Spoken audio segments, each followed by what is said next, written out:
여러분, 오늘 아침에 눈 뜨자마자 제일 먼저 뭘 하셨나요? 혹시 알람 소리에 놀라서 벌떡 일어나진 않으셨나요? 아니면 눈도 채 못 뜬 채로 바로 화장실로 달려가셨을 수도 있겠죠. 그런데요, 지금부터 제가 드리는 말씀 하나가 여러분의 아침을 완전히 바꿔놓을 수 있습니다. 좀 놀라운 이야기인데요. 한 대학병원 연구팀이 60세 이상 성인 약 2,000명을 10년 넘게 추적 조사했더니요, 아침에 일어나자마자 특정 행동을 하는 사람들의 혈관, 나이가 그렇지 않은 사람들보다 평균 10살이나 젊었다고 합니다. 10살이요. 반대로 말하면 잘못된 아침 습관 하나가 여러분의 혈관을 10살이나 늙게 만들 수 있다는 뜻이기도 합니다. 무섭지 않으세요? 사실 저도 이걸 처음 알았을 때 솔직히 반신반의했습니다. 아침에 고작 5분 하는 게 뭐 그렇게 대단하겠나 싶었거든요. 그런데 자료를 파고들면 파고들수록 소름이 돋더라고요. 전 세계 장수 마을이라고 불리는 곳들, 일본 오키나와, 이탈리아 사르데냐, 그리스 이카리아 섬, 이 동네 어르신들한테는 놀랍게도 공통된 아침 습관이 있었습니다. 거창한 게 아닙니다. 딱 5분이면 됩니다. 오늘 이 영상에서 그 비밀을 5가지로 나눠서 하나하나 풀어드리겠습니다.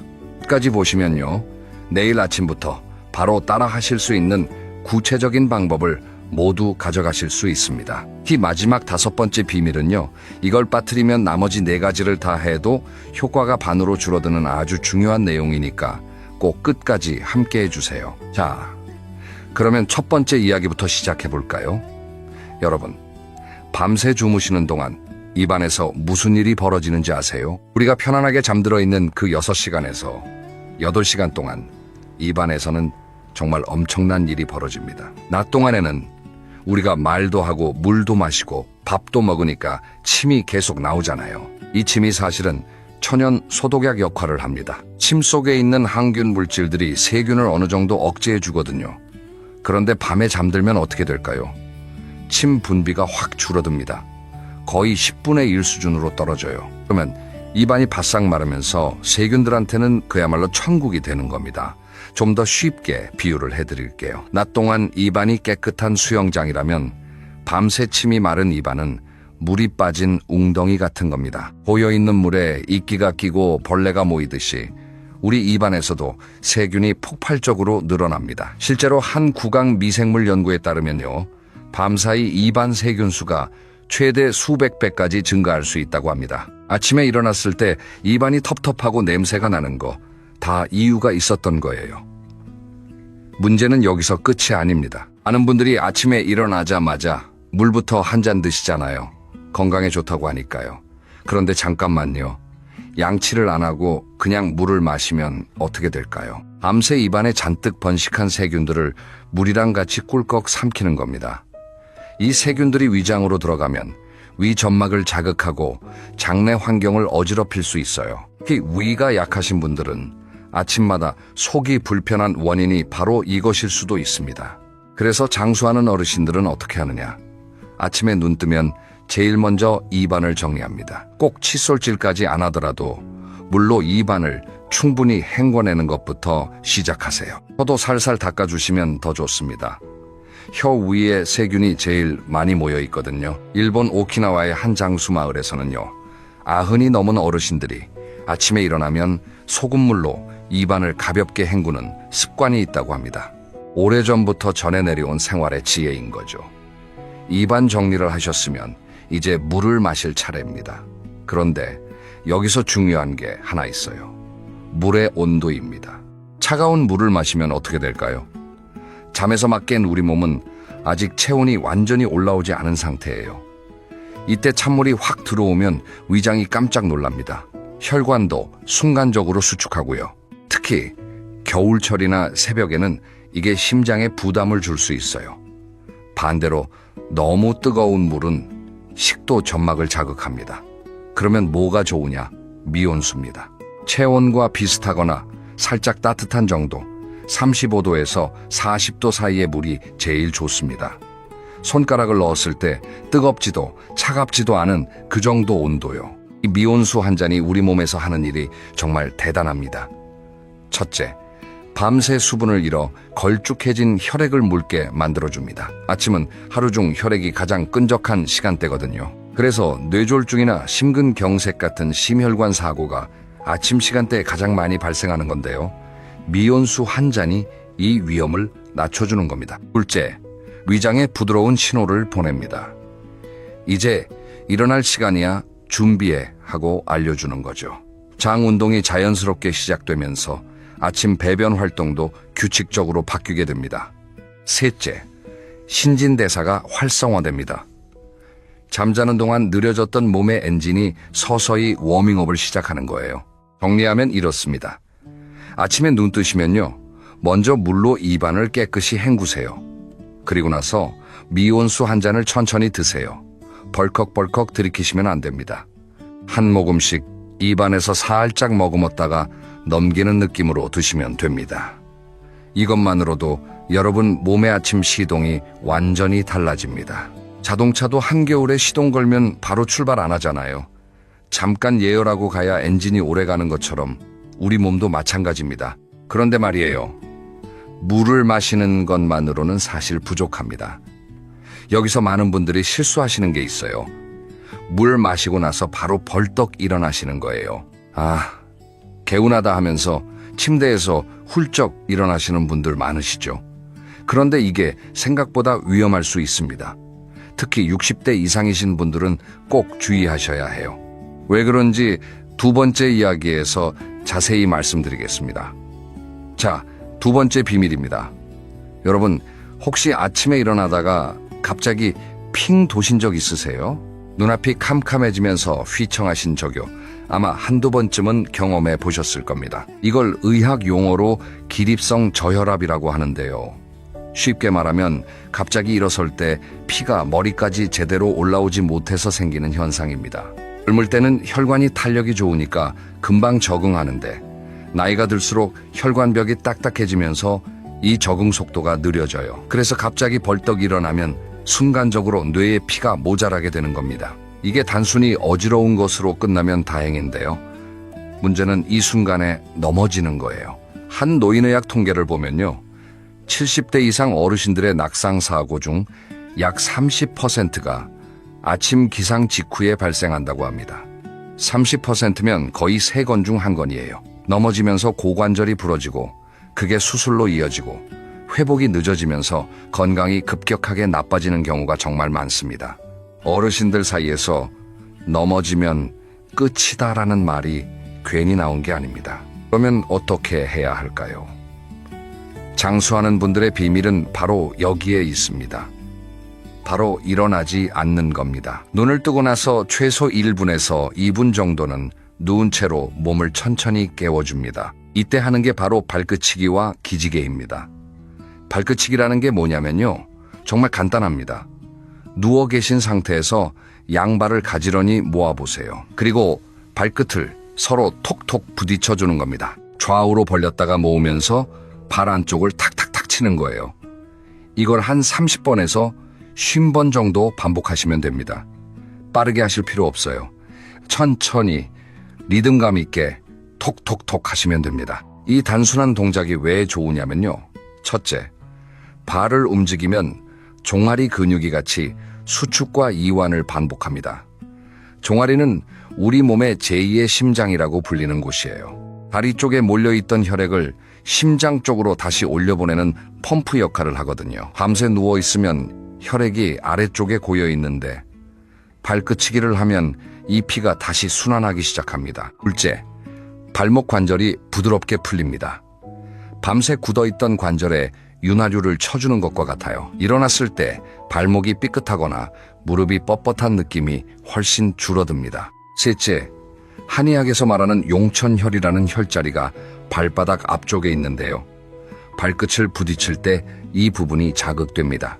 용천이라는 이름 자체가 샘물이 솟아오른다는 뜻이에요. 생명에너지가 솟아오르는 자리라는 거죠. 실제로 이 혈자리를 자극하면 혈압 안정과 피로 회복에 도움이 된다는 한의학 연구 결과들이 있습니다.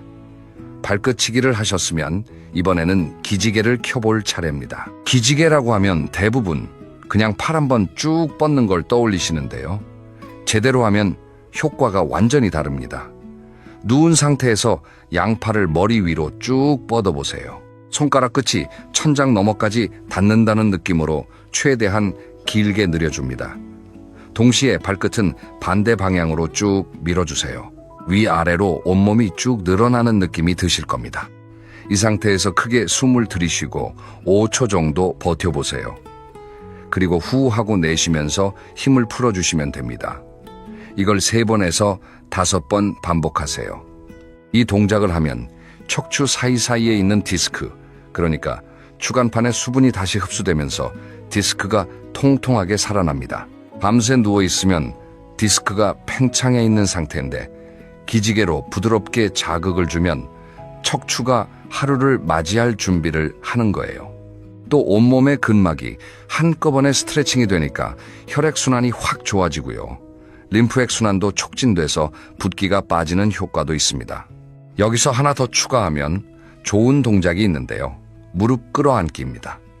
누운 상태에서 양무릎을 가슴 쪽으로 끌어안아 보세요. 그리고 좌우로 살살 굴려주시는 겁니다. 마치 흔들리자처럼 좌로 갔다, 우로 갔다 하시면 돼요. 이렇게 하면 허리 근육이 이완되면서 밤새 뻣뻣했던 허리가 풀립니다. 디스크나 협착증이 있으신 분들도 이 동작은 무리 없이 하실 수 있어요. 다만 통증이 심하신 분들은 범위를 작게 해서 살살 하셔야 합니다. 이 3가지 동작, 발끝치기, 기지개, 무릎 끌어안기 다 합쳐도 2분이면 충분합니다. 2분의 투자로 하루 종일 몸이 가벼워지고 낙상 위험은 확 줄어들고 혈액순환은 좋아지니까 이보다 가성비 좋은 건강 투자가 어디 있겠어요. 자, 이제 몸은 깨어났습니다. 그런데 아직 하나가 덜 깨어났어요. 바로 우리의 뇌입니다. 몸은 움직이기 시작했는데 머리는 아직 멍하고 흐릿한 느낌. 다들 아시죠? 3번째 비밀은 바로 이 뇌를 확 깨워주는 습관입니다. 여러분, 우리 뇌 속에 세로토닌이라는 물질이 있다는 거 들어보셨죠? 흔히 행복 호르몬이라고 부르는데요. 이 세로토닌이 부족하면 우울하고 짜증이 잘 나고 의욕이 없어지고 밤에 잠도 잘 안 옵니다. 그런데 이 소중한 세로토닌을 만드는 가장 간단하고 강력한 방법이 뭔지 아세요? 바로 아침 햇빛입니다. 우리 눈에 아침 햇빛이 들어오면 망막을 통해서 뇌 깊숙한 곳에 있는 시상하부라는 부위에 신호가 전달됩니다. 이 시상하부가 바로 우리 몸의 생체 시계를 관장하는 곳이에요. 과학자들은 이걸 서카디언 리듬이라고 부릅니다. 쉽게 말하면 24시간 주기로 돌아가는 몸 안의 시계인 거죠. 아침 햇빛은 이 시계의 리셋 버튼과 같습니다.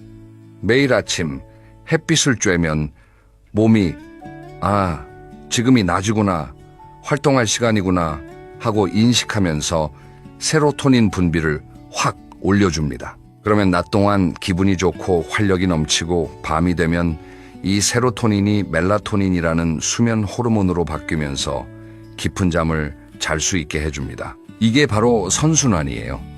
아침 햇빛을 잘 쬐면 낮에 활기차고 밤에 푹 자고 푹 자면 다음날 아침이 또 개운하고 반대로 아침에 햇빛을 못 쬐면 세로토닌이 부족해지고 낮에 멍하고 밤에 잠이 안 오고 그러다 보면 악순환에 빠지는 겁니다. 특히 겨울철에 우울감이 심해지시는 분들, 이른바 계절성 우울증이라고 하는데요. 이것도 햇빛 부족과 깊은 관련이 있습니다. 그러면 아침 햇빛을 어떻게 쬐는 게 좋을까요? 거창하게 생각하실 필요 없습니다. 아침에 일어나시면 제일 먼저 커튼을 활짝 열어주세요. 그리고 창가에 서서 한 3분에서 5분 정도 바깥을 바라봐 주시면 됩니다. 이때 선글라스는 쓰시면 안 돼요. 눈으로 빛이 들어와야 효과가 있으니까요. 물론 태양을 직접 쳐다보시라는 건 아닙니다. 밝은 하늘을 자연스럽게 바라보시는 것만으로 충분합니다. 날씨가 흐리더라도 괜찮아요. 흐린 날의 자연광도 실내 조명보다 훨씬 빡습니다. 실내 형광등이 보통 300에서 500 럭스 정도인데요. 흐린 날 바깥이 한 2000에서 5000 럭스, 맑은 날에는 10,000 럭스가 넘거든요. 비교가 안 되죠.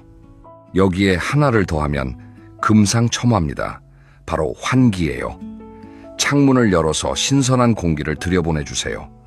밤새 닫힌 방 안에는 이산화탄소가 쌓여 있습니다. 우리가 숨 쉴 때마다 이산화탄소를 내뿜잖아요. 8시간 동안 문 닫고 자면 방 안에 이산화탄소 농도가 꽤 올라가 있어요. 이게 높으면 머리가 무겁고 집중이 안 되고 피로감이 느껴집니다. 아침에 일어났는데도 개운하지 않은 이유 중 하나가 바로 이겁니다. 창문을 열면 신선한 산소가 들어오면서 뇌가 확 깨어납니다. 3분에서 5분만 환기를 시켜도 실내 공기질이 확연히 달라져요. 추운 겨울에는 잠깐이라도 좋으니까 꼭 환기를 해주세요. 찬 공기가 들어오면서 오히려 정신이 번쩍 들기도 하거든요. 북유럽 나라들, 특히 스웨덴이나 노르웨이 같은 곳은 겨울이 길고 해가 짧잖아요. 그래서 이 나라들에서는 아침빛 치료라는 개념이 아주 보편화되어 있습니다. 특수 조명을 써서라도 아침에 밝은 빛을 쬐는 거예요. 그만큼 아침 햇빛이 건강에 미치는 영향이 과학적으로 검증되어 있다는 뜻이기도 합니다. 우리는 다행히 사계절이 뚜렷하고 햇빛이 풍부한 나라에 살고 있으니까 이 자연의 선물을 매일 아침 공짜로 누리지 않을 이유가 없겠죠? 자, 여기까지 들으시면서 나도 해봐야겠다 하시는 분들 계시죠? 이 내용이 도움이 되신다면 구독과 좋아요 한번 눌러주세요. 여러분의 그 작은 응원이 이런 건강 정보를 더 많이 만들 수 있는 큰 힘이 됩니다. 그리고 주변에 건강 걱정하시는 부모님이나 친구분이 계시면 이 영상 꼭 공유해 주세요. 자, 이제 4번째 비밀로 넘어가 볼게요. 여기서부터가 좀 색다른 이야기입니다. 명상이라고 하면 어떤 느낌이 드세요? 절에서 스님들이 하는 거? 뭔가 어렵고 대단한 거? 가부좌 틀고 앉아서 몇 시간씩 옴 하는 거? 아마 대부분 이런 이미지를 떠올리실 거예요. 그래서 나는 그런 거 못해 하시는 분들이 정말 많습니다. 그런데요, 제가 말씀드리는 아침 명상은 그런 게 아닙니다. 거창한 게 아니에요. 딱 2분이면 됩니다. 그냥 가만히 앉아서 숨을 쉬는 겁니다. 그게 다예요. 이걸 저는 몸의 채널 맞추기라고 부릅니다. 라디오 주파수를 맞추듯이 내 몸의 주파수를 맞추는 시간이에요. 방법을 알려드릴게요. 정말 간단합니다. 침대에 앉으셔도 되고 의자에 앉으셔도 됩니다. 편한 자세로 앉아서 눈을 살짝 감아주세요. 그리고 코로 천천히 숨을 들이쉽니다. 하나, 둘, 셋, 넷, 4초 동안 들이쉬세요. 그 다음 잠깐 멈추고요. 이번에는 입으로 천천히 내쉽니다. 하나, 둘, 셋, 넷, 5, 6, 7, 7초 동안 내쉬는 거예요. 들이쉬는 것보다 내쉬는 걸 더 길게 하는 게 포인트입니다. 이걸 10번 정도 반복하시면 대략 2분이 됩니다. 왜 이렇게 하느냐면요. 들숨보다 날숨을 길게 하면 우리 몸의 부교감신경이 활성화됩니다. 부교감신경이 뭐냐면 쉽게 말해서 몸에 이제 긴장 풀어도 돼, 편하게 쉬어도 돼 하고 신호를 보내는 신경이에요. 반대로 교감신경은 위험해, 긴장해 하는 신경이고요. 현대인들은 스트레스 때문에 교감신경이 항상 과도하게 활성화되어 있는 경우가 많아요. 아침부터 뉴스 보면서 걱정하고 카톡 알림에 쫓기고 이것저것 할 일 생각하면서 긴장 상태가 되잖아요. 이 짧은 호흡 명상이 그 긴장의 스위치를 내려주는 겁니다. 하버드 대학교 연구팀이 아주 흥미로운 실험을 했는데요. 명상을 전혀 해본 적 없는 사람들에게 매일 짧은 명상을 8주 동안 하게 했더니 뇌에서 놀라운 변화가 관찰됐습니다. 기억과 학습을 담당하는 해마라는 부위의 회백질 밀도가 실제로 증가한 겁니다. 쉽게 말하면 뇌 세포가 더 촘촘해졌다는 뜻이에요. 반대로 스트레스와 불안을 처리하는 편도체라는 부위는 크기가 줄어들었고요. 뇌가 스트레스에 덜 반응하게 바뀐 겁니다. 8주, 그러니까 약 2개월 만에요. 이건 치매 예방과도 직결됩니다. 해마는 치매가 진행될 때 가장 먼저 손상되는 부위 중 하나거든요. 해마가 건강하면 기억력이 유지되고 새로운 것도 잘 배울 수 있습니다. 매일 아침 2분의 호흡 명상이 이 해마를 지켜주는 보디가드 역할을 하는 셈이에요. 보약을 매일 다려 먹는 것보다 이게 더 과학적인 치매 예방법일 수 있습니다. 그리고 또 하나, 우울증 예방에도 효과가 있습니다. 은퇴 후에 우울감을 느끼시는 분들이 정말 많잖아요.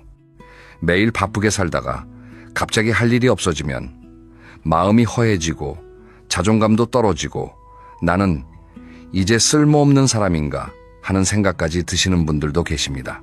이때 아침 명상이 마음의 닷 역할을 해줍니다. 하루를 시작하기 전에 잠깐 멈추고 내 숨소리에 집중하고 오늘도 살아있구나, 오늘도 숨을 쉴 수 있구나 하고 느끼는 것만으로도 마음이 안정됩니다.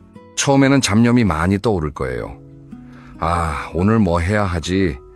어제 그 사람이 한 말이 좀 거슬렸는데, 같은 생각들이 꼬리에 꼬리를 물고 나타날 겁니다. 그래도 괜찮습니다. 잡념이 떠오르면 아, 생각이 떠올랐구나 하고 가만히 지켜보기만 하세요. 붙잡지 말고 밀어내지도 말고 그냥 흘러가게 두시면 됩니다. 마치 하늘에 구름이 지나가는 걸 바라보듯이요. 구름을 잡으려고 하지 않잖아요.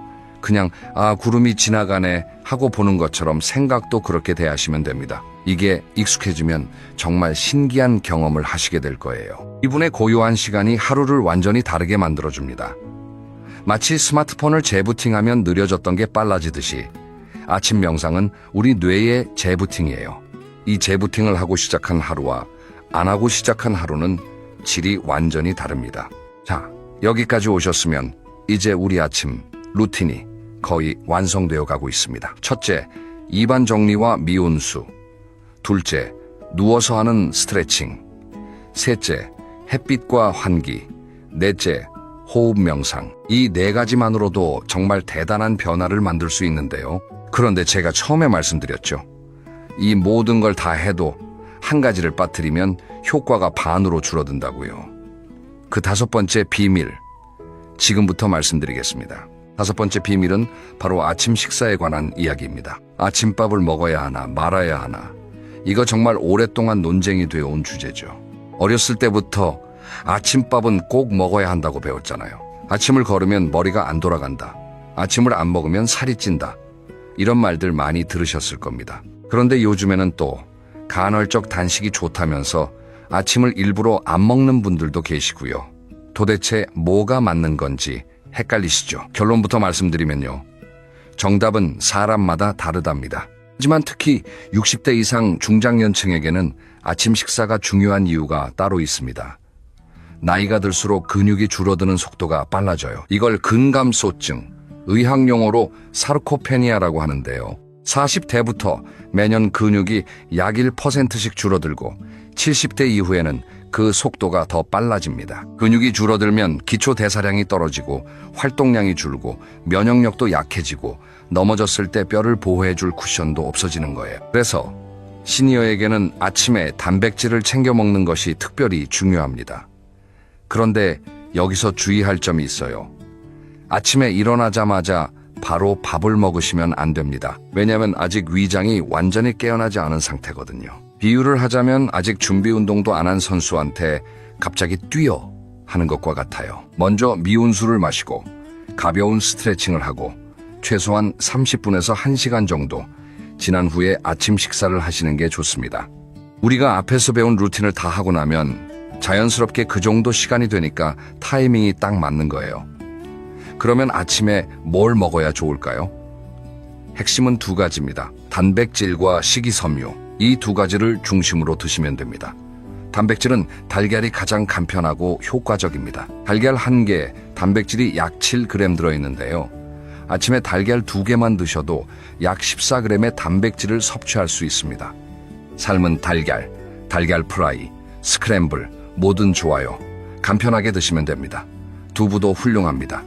두부 반모에 단백질이 약 10g 정도 들어있거든요. 된장찌개에 두부 넣어 드시는 것도 좋고 그냥 부침으로 해 드셔도 좋습니다. 그리고 우유나 요거트도 좋은 단백질 공급원이에요.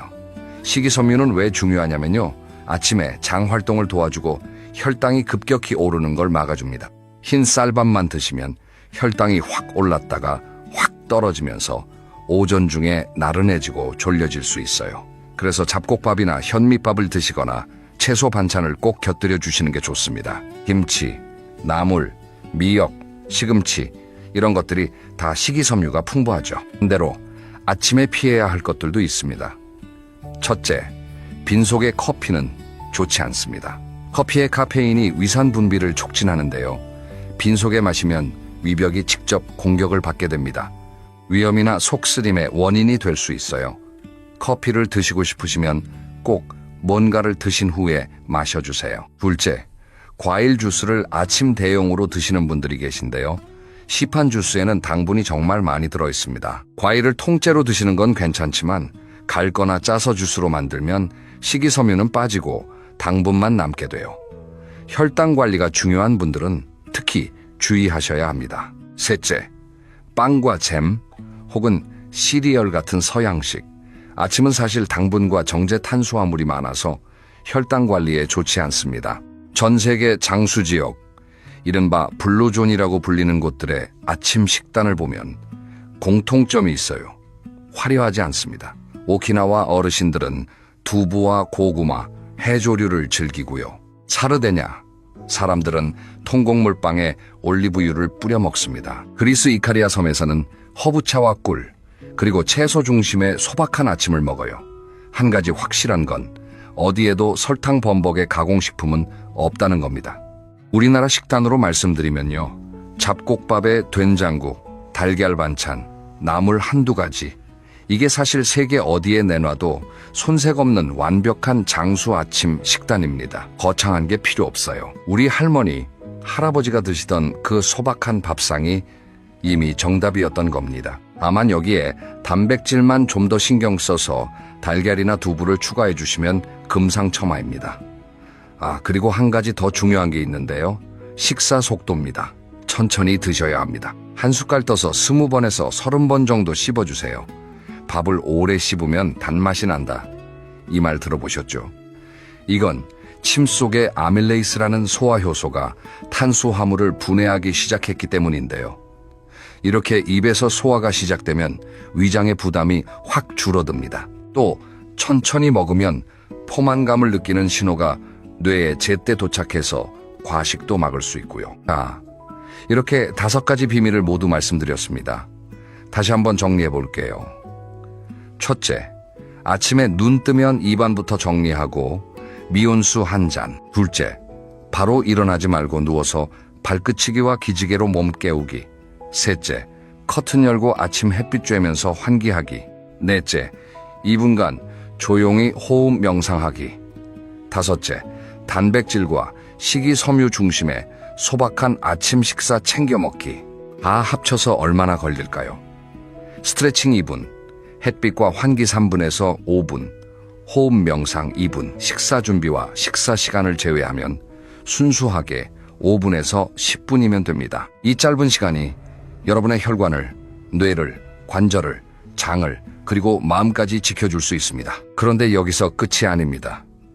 이 루틴을 실제로 꾸준히 하시면 몸이 보내는 변화의 신호들이 있어요. 이 신호들을 알고 계시면 효과가 있구나 하는 확신이 생겨서 더 오래 지속하실 수 있습니다. 먼저 3일에서 5일 차쯤 되면요. 아침에 눈 뜨는 느낌이 달라지기 시작합니다. 전에는 알람이 울려도 5분만 더 하면서 이불 속에서 뒹굴거리셨다면 루틴을 시작하면 눈이 좀 더 쉽게 떠지는 걸 느끼실 겁니다. 아직 극적인 변화는 아니지만 오늘은 좀 덜 힘든데 하는 정도예요. 일주일 차가 되면 배변 습관에 변화가 옵니다. 미온수와 가벼운 움직임 덕분에 장이 규칙적으로 움직이기 시작하거든요. 아침 식사 후에 자연스럽게 화장실에 가시게 되는 분들이 많아집니다. 변비로 고생하시던 분들은 이때쯤 요즘 화장실이 편해졌네 하실 거예요. 2주일 차쯤 되면 수면의 질이 눈에 띄게 좋아집니다. 아침 햇빛 덕분에 생체 리듬이 안정되면서 밤에 잠드는 시간이 일정해지고 중간에 깨는 횟수도 줄어들기 시작합니다. 요즘 잠을 좀 잘 자는 것 같아 하는 말이 자연스럽게 나오실 거예요. 다음 주일에서 한 달 차가 되면 정말 흥미로운 변화가 옵니다. 주변 사람들이 알아보기 시작해요. 요즘 안색이 좋아 보이시네요. 어디 좋은 데 다녀오셨어요? 이런 말을 듣게 됩니다. 혈액순환이 좋아지면서 피부톤이 밝아지고 얼굴에 혈색이 도는 거예요. 그리고 관절이 한결 부드러워진 걸 느끼실 겁니다. 아침에 일어날 때 아이고 허리야 하시던 게 줄어들고 계단 오를 때 무릎이 좀 더 수월해지고요. 이 개월차가 되면 체중 변화가 나타나는 분들도 계십니다. 아침 식사를 제대로 챙기고 혈당 관리가 되니까 간식이나 폭식이 줄어들거든요. 무리한 다이어트를 한 게 아니라 자연스럽게 몸이 적정 체중을 찾아가는 겁니다. 그리고 정서적으로도 안정이 돼서 짜증이 줄고 작은 일에도 감사한 마음이 드는 자신을 발견하시게 될 겁니다. 이건 세로토닌과 호흡, 명상의 합작품이에요. 3개월이 지나면 이제 이 루틴이 여러분의 일상이 되어 있을 겁니다. 마치 아침에 세수하는 것처럼 의식하지 않아도 자연스럽게 몸이 움직이는 거예요. 그리고 하루라도 이 루틴을 안 하면 뭔가 허전하고 찝찝한 느낌이 들기 시작합니다. 그때쯤이면 여러분의 몸이 이미 달라져 있을 겁니다. 혈압이 안정되고 혈당 관리가 수월해지고 관절이 유연해지고 잠을 깊이 자고 마음이 평온해지는 것. 이 모든 변화가 매일 아침 5분에서 시작된 겁니다. 혹시 나는 의지가 약해서 작심삼일이야 하시는 분 계세요? 괜찮습니다. 작심삼일도 10번 하면 30일이에요. 어느 날은 빠뜨려도 되고 어느 날은 5가지 중 한두 가지만 해도 됩니다. 완벽하게 하려고 하지 마세요. 완벽함은 꾸준함의 적입니다.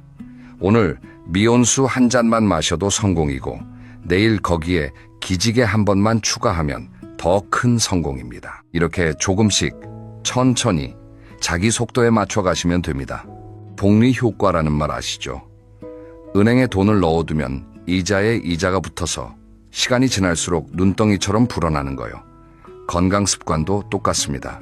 오늘 5분, 내일 5분, 모레 또 5분. 하루하루는 작아 보여도 이게 쌓이면 엄청난 차이를 만들어냅니다. 1년이면 365번, 10년이면 3650번의 아침이 쌓이는 거예요. 그 하나하나가 여러분의 건강 통장에 적금을 넣는 겁니다. 그리고 이 적금은 이자율이 어마어마합니다. 실제로 한 장수 연구에서 흥미로운 결과가 있었는데요. 건강한 생활 습관을 유지하는 사람은 그렇지 않은 사람에 비해 평균 수명이 10년 이상 길었다고 합니다. 10년이요. 그것도 단순히 오래 사는 게 아니라 건강하게 오래 사는, 이른바 건강 수명이 길어지는 거예요. 병원 침대에 누워서 보내는 10년과 자기 발로 걸어다니면서 손자, 손녀, 손잡고 공원 가는 10년. 어떤 게 더 좋으세요? 당연히 후자겠죠. 여러분, 인생에서 가장 좋은 시작 시점이 언제인지 아세요? 20년 전이에요. 그리고 그 다음으로 좋은 시점은 바로 오늘입니다. 20년 전에 시작했으면 좋았겠지만 지금 시작해도 절대 늦지 않았습니다. 우리 몸은 나이와 상관없이 좋은 자극에 반응하도록 설계되어 있거든요. 80대에 운동을 시작해도 근력이 늘어나고 90대에 뇌 훈련을 해도 인지 기능이 개선된다는 연구 결과들이 실제로 있습니다. 그러니까 나는 이미 늦었어 라는 생각은 접어두세요. 결코 늦지 않았습니다. 내일 아침 알람이 울리면 한번 해보세요. 벌떡 일어나시지 말고 눈을 뜨시고 물 한 모금 입에 머금으면서 오늘 영상에서 들은 이야기를 떠올려 보세요. 그리고 발끝을 톡톡 부딪혀 보시고 기지개를 한번 크게 켜보시고 커튼을 열어 햇빛을 맞이하시고 눈 감고 천천히 숨을 쉬어보세요. 그 5분이 여러분의 하루를 그리고 인생을 바꿀 수 있습니다. 저는 진심으로 그렇게 믿습니다. 오늘 영상이 도움이 되셨다면요.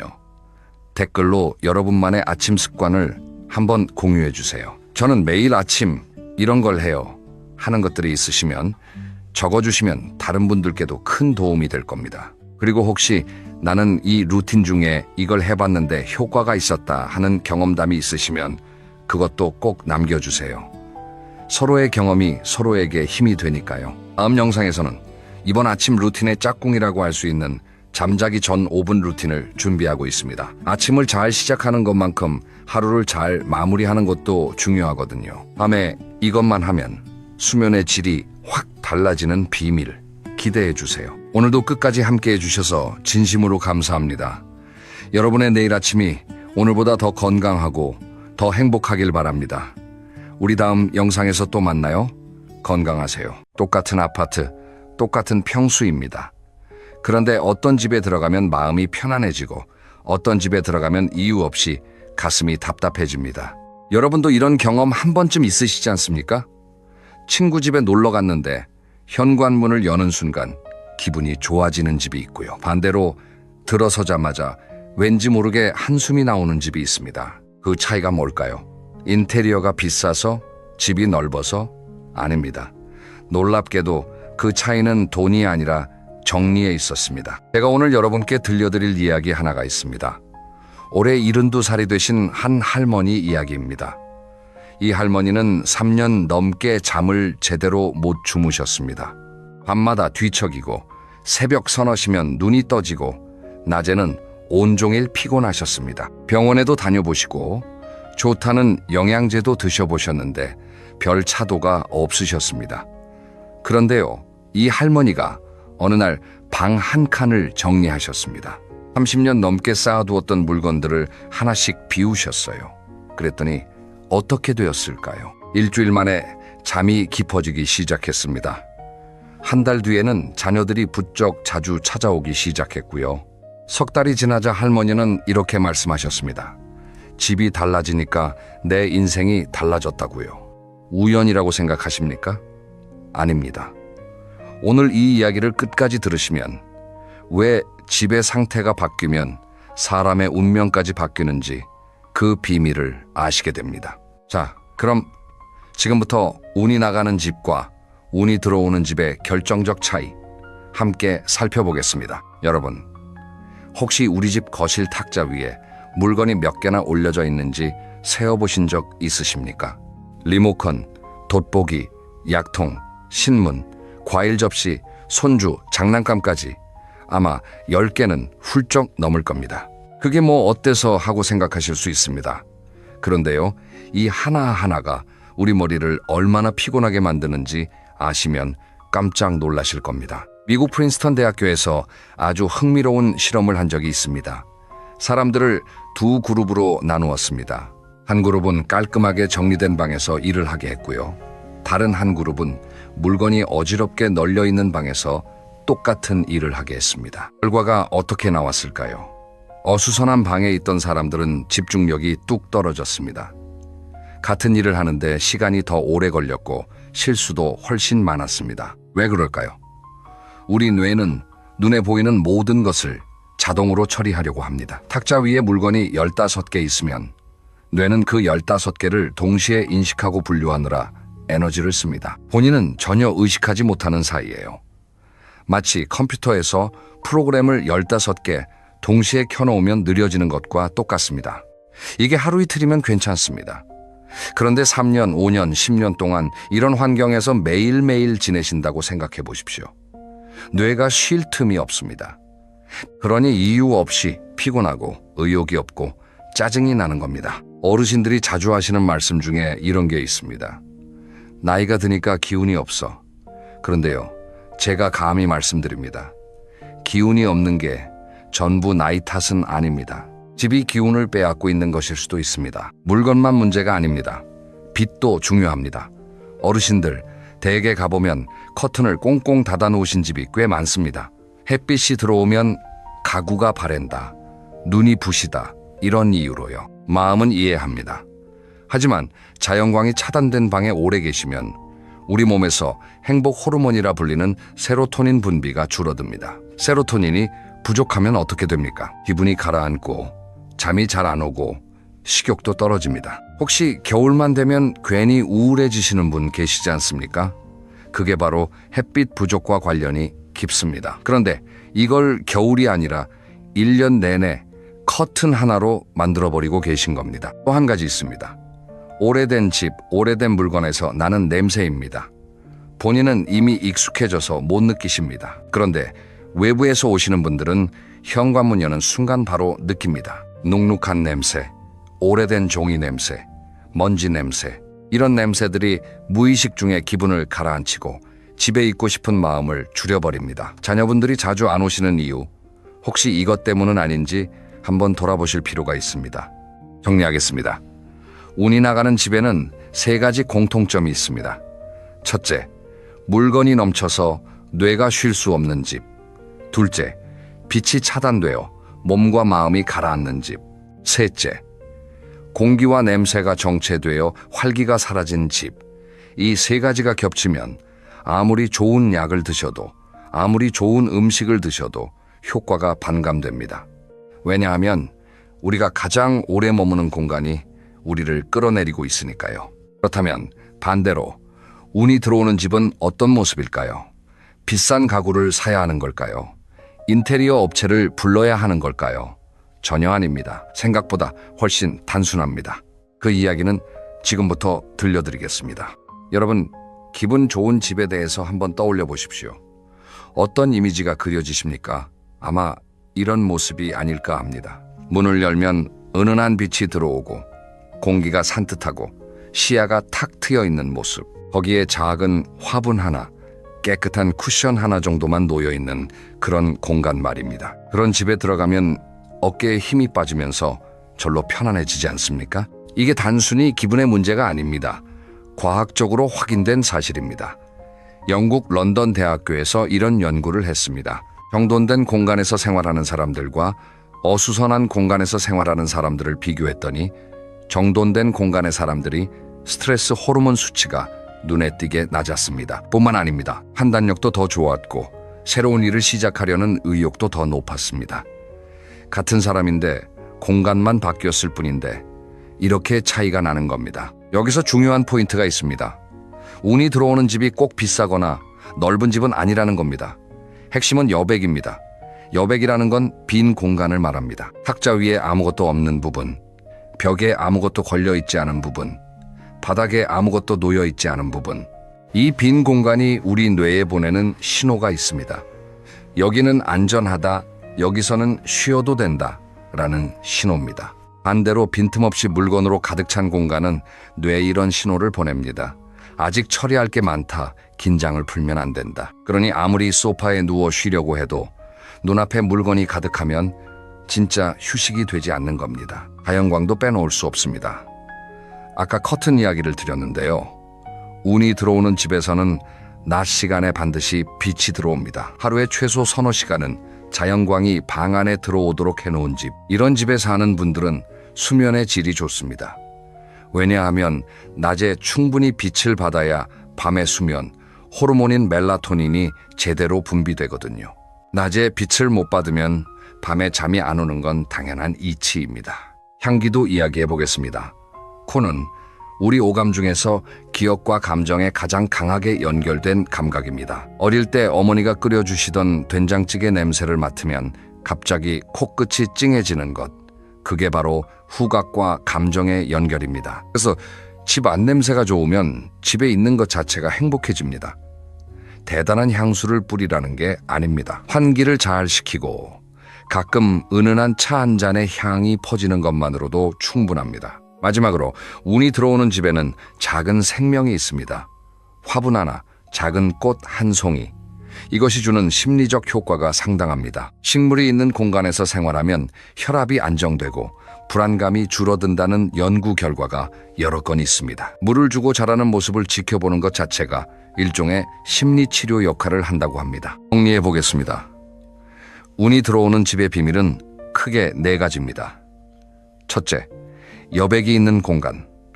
둘째, 자연광이 들어오는 환경. 셋째, 맑고 산뜻한 공기와 향기. 넷째, 작은 생명체가 주는 활력. 이 네 가지 돈이 많이 드는 게 하나도 없습니다. 그저 관심과 정성만 있으면 됩니다. 자, 그러면 이제 구체적으로 들어가 보겠습니다. 집에서 가장 먼저 바꿔야 할 곳 어디일까요?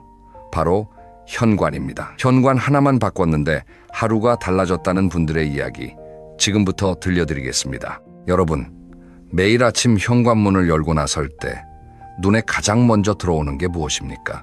깔끔하게 정돈된 신발장입니까? 아니면 이리저리 흩어진 신발들과 우산꽂이에 꽂힌 빈 일봉지들입니까? 이 질문이 왜 중요하냐 하면요. 현관은 우리가 하루를 시작하는 출발점이자 하루를 마치고 돌아오는 안식처의 입구이기 때문입니다. 심리학에서는 이것을 초두 효과라고 부릅니다. 처음 접하는 인상이 그 뒤에 기분과 판단에 강하게 영향을 미친다는 원리입니다. 아침에 현관을 나서면서 본 장면이 깔끔하면 무의식 중에 오늘 하루도 잘 될 것 같다는 느낌이 생깁니다. 반대로 어수선한 현관을 보고 나서면 아직 하루를 시작하기도 전에 마음이 무거워집니다. 그리고 저녁에 돌아올 때도 마찬가지입니다. 외출하고 지친 몸으로 집에 왔는데 현관이 깨끗하면 아, 집이다 하는 안도감이 밀려옵니다. 그런데 현관이 어지러우면 그 안도감 대신 또 치워야 하나 하는 피로감이 먼저 옵니다. 하루에 2번, 나갈 때와 들어올 때. 이 2번의 감정이 매일 반복되면 1년이면 730번입니다. 작은 차이 같지만 쌓이면 엄청난 차이가 됩니다. 그러면 현관을 어떻게 바꾸면 좋을까요? 거창한 공사가 필요 없습니다. 딱 3가지만 하시면 됩니다. 첫째, 현관에 나와 있는 신발을 3켤레 이하로 줄이십시오. 자주 신는 것만 꺼내놓고 나머지는 신발장 안에 넣으시면 됩니다.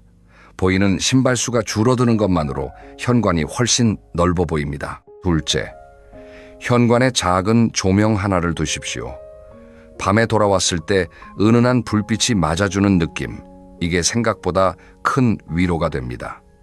비싼 조명이 아니어도 됩니다. 시장이나 마트에서 파는 작은 센서 등 하나면 충분합니다. 문을 열면 자동으로 켜지는 그런 것 말입니다.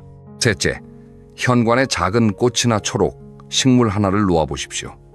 대단한 화분이 아니어도 됩니다. 작은 화병에 들꽃 한 송이 혹은 손바닥만한 다육식물 1개만 있어도 현관 분위기가 확 달라집니다. 나갈 때 초록빛을 보고 들어올 때 초록빛을 보고 이것만으로도 기분이 한결 부드러워집니다. 이 3가지를 실천하신 분들의 이야기를 하나 들려드리겠습니다. 65세 되신 한 부부가 계셨습니다. 이 부부는 퇴직 후에 집에서 보내는 시간이 많아지면서 부쩍 무기력해지셨습니다. 특별히 아픈 데가 있는 건 아닌데 매일 소파에 앉아 텔레비전만 보시다가 하루가 가는 거였습니다. 그러다가 어떤 계기로 현관 정리를 시작하셨습니다.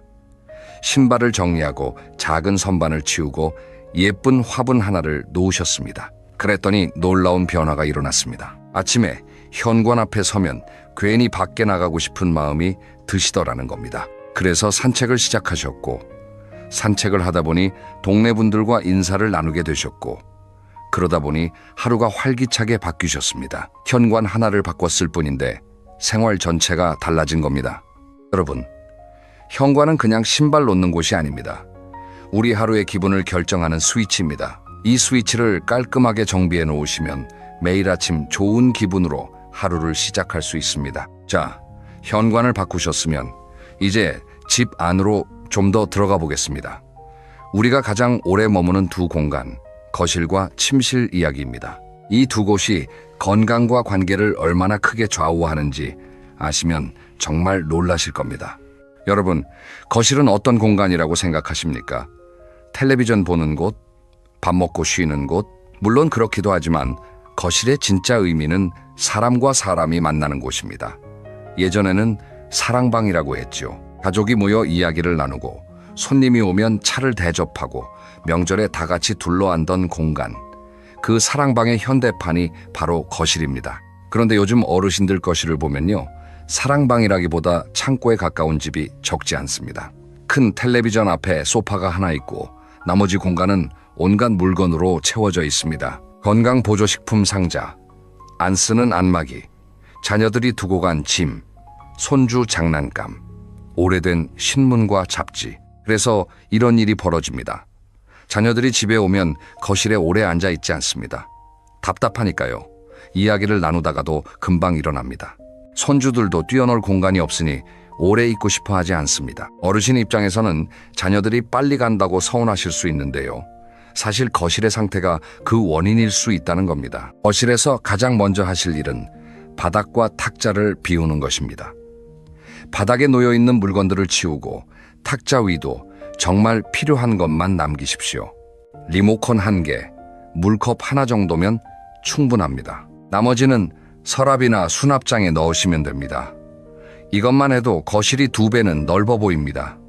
그리고 넓어 보이는 거실에서는 사람이 자연스럽게 더 오래 머물게 됩니다. 소파 위치도 한번 살펴보십시오. 소파가 벽에 딱 붙어서 텔레비전만 정면으로 바라보고 있으면 그 거실에서는 대화가 잘 일어나지 않습니다. 다 같이 텔레비전만 보게 되니까요. 가능하다면 소파나 의자를 서로 마주 보거나 기역자로 배치해 보십시오. 앉았을 때 상대방 얼굴이 보이면 자연스럽게 이야기가 나옵니다. 이야기가 나오면 웃음이 나오고 웃음이 나오면 그 집에 활기가 돕니다. 이제 침실로 가보겠습니다. 침실은 잠을 자는 곳이지만 단순히 잠만 자는 곳이 아닙니다. 우리 몸이 하루 동안 쌓인 피로를 풀고 세포를 복구하고 면역력을 재충전하는 곳입니다. 병원에서 수술받은 환자에게 의사가 가장 많이 하는 말이 뭔지 아십니까? 잘 쉬세요, 푹 주무세요입니다. 그만큼 수면은 모든 건강의 기초입니다. 그런데 어르신들 침실을 보면 잠자는 공간이라기보다 제2의 거실이 되어 있는 경우가 많습니다. 침대 옆에 텔레비전이 있고 서랍장 위에 약봉지가 수북하고 옷장 문이 제대로 안 닫힐 만큼 옷이 꽉 차 있고 침대 밑에도 상자가 밀려 들어가 있습니다. 이런 환경에서 숙면을 취하기란 정말 어렵습니다. 수면 전문가들이 공통적으로 강조하는 것이 있습니다. 침실에서는 잠만 자라. 침실에서 텔레비전을 보거나 핸드폰을 만지거나 이것저것 하면 뇌가 침실을 활동하는 공간으로 인식합니다. 그러면 침대에 누워도 뇌가 잠잘 준비를 안 합니다. 여기서 또 뭔가 해야 하나 하고 각성 상태를 유지하는 겁니다. 그래서 침실을 바꾸실 때는 이렇게 하시면 좋습니다. 첫째, 침대 위에는 이불과 베개만 두십시오. 옷이나 책이나 다른 물건을 침대에 올려놓는 습관이 있으시다면 오늘부터 바꿔보십시오. 침대는 오로지 잠을 위한 공간이라는 인식을 뇌에 심어주는 겁니다. 둘째, 가능하시다면 침실의 텔레비전을 거실로 옮기십시오. 어렵다면 최소한 잠자리에 드실 때는 텔레비전을 끄고 리모컨을 손에 닿지 않는 곳에 두십시오. 잠들기 전 30분은 화면을 보지 않는 것이 좋습니다. 화면에서 나오는 파란 빛이 수면 호르몬 분비를 방해하기 때문입니다. 셋째, 침구를 깨끗하게 유지하십시오. 일주일에 한 번 이불을 털고 햇빛에 잠깐 말리시는 것만으로도 수면 환경이 크게 좋아집니다. 보송보송한 이불에 누우면 몸이 절로 편안해지는 거 다들 경험해 보셨을 겁니다. 그 느낌을 매일 밤 만들어주시는 겁니다. 여러분, 거실은 관계의 공간이고 침실은 건강의 공간입니다. 이 두 곳만 제대로 갖고 놓으시면 가족이 더 자주 찾아오고 잠이 깊어지고 면역력이 올라갑니다. 면역력이 올라가면 감기도 덜 걸리고 병원 갈 일도 줄어듭니다. 거실과 침실을 바꾸는 것이 곧 건강을 바꾸는 것입니다. 자, 여기까지 들으시면서 이런 생각이 드시는 분이 계실 겁니다. 정리하면 좋다는 건 알겠는데 물건을 버리기가 너무 아깝다고요. 그 마음 제가 정말 잘 압니다. 다음 이야기에서는 바로 그 마음에 대해 이야기해 보겠습니다. 여러분, 옷장을 한번 열어보십시오. 안에 옷이 몇 벌이나 있으십니까? 아마 수십 벌은 되실 겁니다. 그런데 그 중에서 최근 1년 안에 한 번이라도 입으신 옷이 몇 벌이나 됩니까? 솔직하게 생각해 보시면 아마 절반도 안 될 겁니다. 나머지 옷들은 왜 거기에 그대로 있을까요? 혹시 이런 마음 아닙니까? 이거 언젠가 입을 수 있을 것 같은데, 이거 비싸게 주고 산 건데 버리기 아깝다. 이건 딸이 사준 건데 차마 못 버리겠다. 이건 남편이 살아있을 때 입던 건데. 이 마음들 하나하나가 다 이해됩니다. 물건에는 추억이 담겨 있으니까요. 돈을 주고 산 것이니까 아까운 게 당연하고요. 그런데 여기서 한 가지 생각해 보실 것이 있습니다. 그 물건을 가지고 있는 것이 정말로 그 추억을 지키는 걸까요? 옷장에 꽉 눌려있는 옷을 보면 행복해지십니까? 아니면 오히려 뭔가 무거운 느낌이 드십니까? 많은 분들이 솔직하게 이야기하시면 물건이 많을수록 마음이 무겁다고 하십니다. 버리자니 아깝고 그렇다고 쓰지도 않은 이 짐이 되는 거지요. 심리학에서는 이것을 매몰 비용의 오류라고 부릅니다.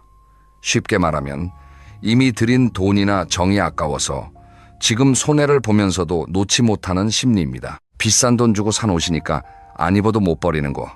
이게 바로 매몰 비용의 오류입니다. 그런데요, 냉정하게 생각해 보시면 안 입는 옷이 옷장에 있다고 해서 그 돈이 돌아오는 건 아닙니다. 오히려 그 옷이 차지하는 공간 때문에 정작 입는 옷을 찾기 어려워지고 매일 아침 옷장 앞에서 한숨을 쉬게 됩니다. 어려웠던 시절을 보내신 세대는 특히 더 그렇습니다.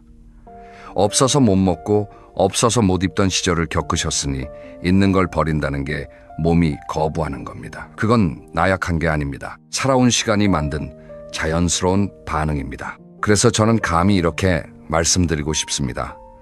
버리시라는 게 아니라 보내드리시라고요. 이 표현의 차이가 생각보다 큽니다. 버린다고 하면 쓸모없는 걸 없앤다는 느낌이 들어서 마음이 불편합니다. 하지만 보낸다고 하면 어떻습니까? 이 옷이 나에게는 더 이상 필요 없지만 다른 누군가에게는 따뜻한 겨울을 만들어줄 수 있다. 이렇게 생각하시면 마음이 한결 가벼워지지 않습니까? 실제로 물건을 기증하거나 나눠주신 뒤에 기분이 좋아졌다는 분들이 정말 많습니다. 70세 되신 한 어르신은 돌아가신 아내의 옷을 3년 동안 한 벌도 못 버리셨습니다. 옷장을 열 때마다 눈물이 나셨다고 합니다. 그러다가 자녀의 권유로 복지관에 기증을 하셨습니다. 처음에는 마음이 아프셨대요. 그런데 기증하고 나서 이상하게 가슴이 시원해지시더랍니다. 그리고 이렇게 말씀하셨습니다. 옷은 보냈지만 추억은 여전히 내 마음에 있더라고요. 오히려 옷장을 볼 때마다 슬펐던 마음이 기증한 뒤로는 따뜻한 기억으로 바뀌었다고요. 비움은 과거를 부정하는 것이 아닙니다. 과거에 감사하면서 남은 날들을 더 가볍게 살겠다는 선택입니다. 자녀분들 입장에서도 생각해 보십시오. 부모님 댁에 물건이 산더미처럼 쌓여 있으면 솔직히 걱정이 되실 겁니다. 혹시 넘어지시지는 않을까? 먼지 때문에 건강은 괜찮으실까? 반대로 부모님 집이 깔끔하게 정돈돼 있으면 자녀들 마음도 편해지고 자연스럽게 발길이 더 잦아집니다. 제가 한 가지 방법을 알려드리겠습니다. 한꺼번에 다 정리하시려고 하지 마십시오. 그러면 지치고 도중에 포기하기 쉽습니다. 대신 하루에 물건 5개만 정하십시오. 오늘은 5개, 내일도 5개. 이렇게 일주일이면 35개, 한 달이면 150개입니다. 하루 5개라면 부담도 없고 선택하는 과정 자체가 일종의 두뇌 운동이 됩니다. 그리고 물건을 고를 때 스스로에게 질문 하나만 하십시오.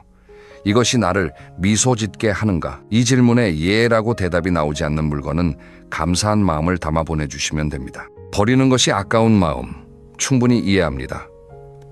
하지만 그 아까움을 안고 계시는 동안 정작 소중한 것들이 묻혀버리고 있을 수도 있습니다.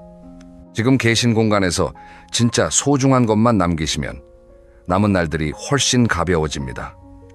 비움은 잃는 것이 아닙니다. 비움은 진짜 중요한 것을 위한 자리를 만드는 것입니다. 자, 이제 마음의 준비가 되셨으면 실제로 어떻게 시작하면 좋을지 구체적인 실천법을 알려드리겠습니다. 무리하지 않으면서 하루 15분만 투자해도 30일 뒤에는 집이 달라지고 마음이 달라지는 방법입니다. 여러분, 마라톤을 뛰실 때 처음부터 전력 질주하시는 분은 없습니다. 천천히 꾸준히 달려야 완주할 수 있습니다. 집 정리도 마찬가지입니다. 오늘 하루에 집 전체를 바꾸시겠다고 마음먹으시면 시작도 하기 전에 지칩니다. 그래서 제가 30일에 걸친 천천히 하는 계획을 준비했습니다. 하루에 딱 15분만 투자하시면 됩니다. 15분이면 드라마 시작 전 광고 시간 정도입니다. 그 짧은 시간이면 충분합니다. 첫째 주 1일차부터 7일차까지는 현관과 신발장입니다. 첫날은 현관에 나와 있는 신발을 모두 모아보십시오. 모아놓고 보시면 생각보다 많다는 걸 느끼실 겁니다. 이 중에서 정말 신는 것만 3켤레 골라놓으시고 나머지는 신발장 안에 넣으십시오. 둘째 날은 신발장 안을 한번 들여다보십시오. 굽이 닳아서 못 신는 구두, 짝이 없는 슬리퍼, 3년 넘게 안 신은 운동화, 이런 것들은 감사하게 보내주시면 됩니다. 셋째 날은 현관에 있는 잡동사니를 정리합니다. 우산이 5개, 6개 꽂혀 있으시면 2개만 남기십시오. 비닐봉지, 택배 상자, 열쇠 꾸러미 하나씩 정리하시면 됩니다. 넷째 날부터 7일 차까지는 현관을 꾸며보시는 겁니다. 작은 꽃이나 식물 하나를 놓고 센서 등을 달아보시고 신발장 위를 깨끗이 닦아보십시오. 일주일 뒤면 현관이 완전히 달라져 있을 겁니다. 둘째 주 8일 차부터 14일 차까지는 거실입니다.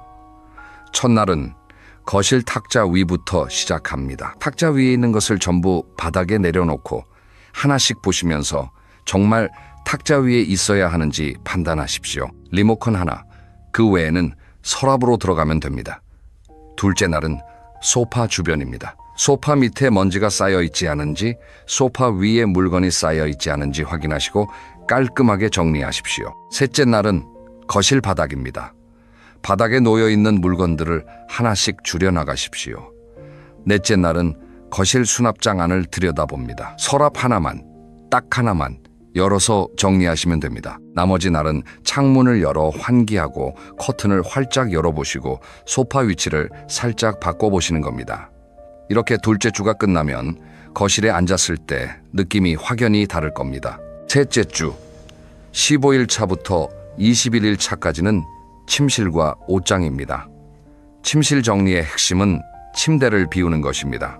침대 위에 이불과 베개 외에 아무것도 올려놓지 마십시오. 첫날은 침대 위 물건 치우기, 둘째 날은 침대 밑 정리, 셋째 날은 협탁 위 정리, 그리고 넷째 날부터는 옷장입니다. 옷장은 한 번에 전부 하시려 하지 마시고 하루에 칸 하나씩만 하십시오. 오늘은 윗칸, 내일은 가운데 칸, 이렇게 하시면 부담이 없습니다. 1년 이상 안 입은 옷은 보내주시고 자주 입는 옷만 남기시면 됩니다. 옷이 줄어들면 매일 아침 옷 고르는 시간이 줄어들고 옷장을 열 때마다 기분이 좋아집니다. 넷째 주, 22일차부터 30일차까지는 유지와 습관 만들기입니다. 사실 정리보다 더 중요한 것이 유지입니다.